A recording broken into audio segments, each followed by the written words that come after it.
Hello guys, welcome to C physics. इस question में हमसे कहा गया है कि name the type of mirror used in following situations. तो सबसे पहला है हेडलाइट्स ऑफ अ कार। तो घनी रात में अगर आप कार लेके निकल गए हो तो हेडलाइट क्या होनी चाहिए?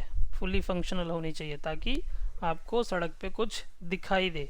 तो हमें बताना है कि हेडलाइट में कौन सा मिरर यूज़ होता है। तो बच्चों, आप सबने देखा होगा, अब तक तो ये पढ़ ही लिया होगा कि एक कॉनकेव मिरर के प्रिंसिपल एक्सिस के पैरेलल जो रेज आती हैं वो प्रिंसिपल फोकस पर आकर रिफ्लेक्शन के बाद मीट करती हैं। सिमिलरली अगर एक कॉनकेव मिरर के फोकस पर मैं एक लाइट का सोर्स रख दूं, यानी एक बल्ब रख दूं जो ग्लो कर रहा है, तो इस बल्ब से निकलने वाली लाइट रेज क्या करेंगी? पहले जाकर के मिरर से स्ट्राइक करेंगी और उसके बाद प्रिंसिपल एक्सिस के पैरेलल हो जाएंगी।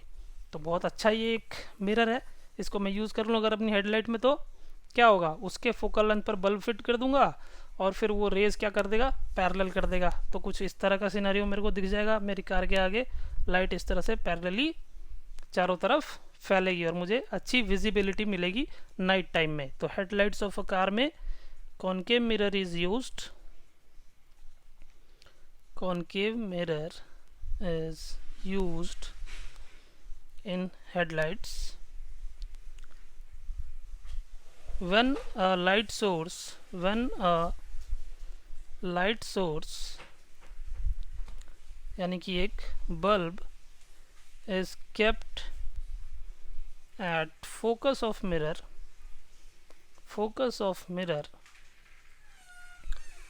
then light rays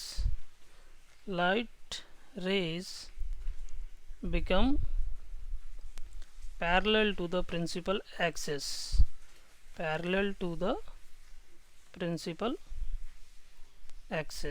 clear? पहला ऑप्शन तो हो गया। सेकंड पार्ट में हमसे कहा गया साइड या rear view mirror of a vehicle.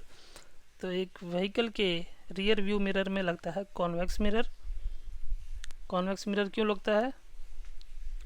Convex mirror is used in rear view mirrors because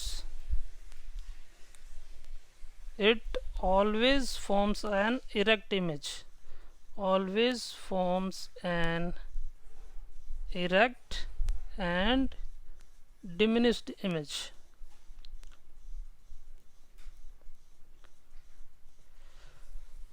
जो भी ऑब्जेक्ट आप एक कॉन्वेक्स मिरर में देखोगे तो ऑब्जेक्ट अगर प्रिंसिपल एक्सिस के ऊपर है तो इमेज भी प्रिंसिपल एक्सिस के ऊपर ही दिखाई देगी।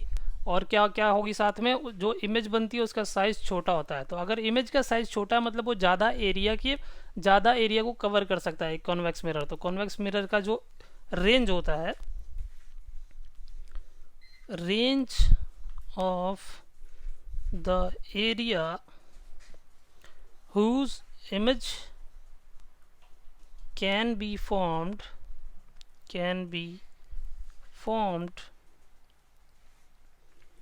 by convex mirror is large.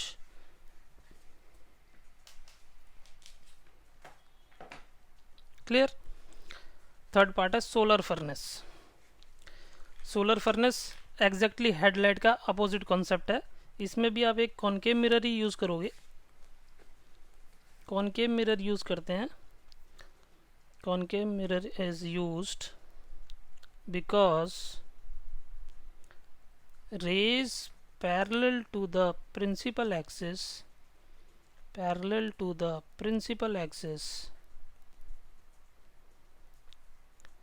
are focused at a single point.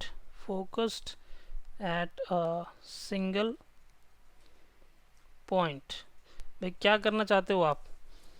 उसके ऊपर सोलर रेज फॉल करें कॉनकेव मिरर के ऊपर और सारी की सारी एक ही पॉइंट पर फोकस हो जाए। तो अगर सारी की सारी रेज एक ही पॉइंट पर आ रही है मतलब उस पॉइंट पर एनर्जी बहुत ज़्यादा कंसंट्रेट हो रही है और उससे वो क्या होगा? फर्नेस जो है वो हीटअप हो जाएगा। फर्नेस का काम क्या है? गर्म करना। तो इसके प्रिंसिपल एक्सिस के पैरेलल जो रेज आ रही हैं उन सबको एक पॉइंट पर कंसंट्रेट कर दो, तो सारी की सारी जो रेज की एनर्जी है वो एक पॉइंट पर आ जाएगी और ये पॉइंट हीटअप हो जाएगा। तो वहाँ आप एक ट्यूब लगा लो या एक बक्सा रख दो, उसमें कुछ पकाने के लिए रख दो, तो वो गर्म हो जाएगा वो बक्सा। तो इस तरह से कॉनकेव मिरर को यूज़ कर सकते हैं सोलर फर्नेस में। क्लियर है? क्लियर है तो अब एंजॉय करो।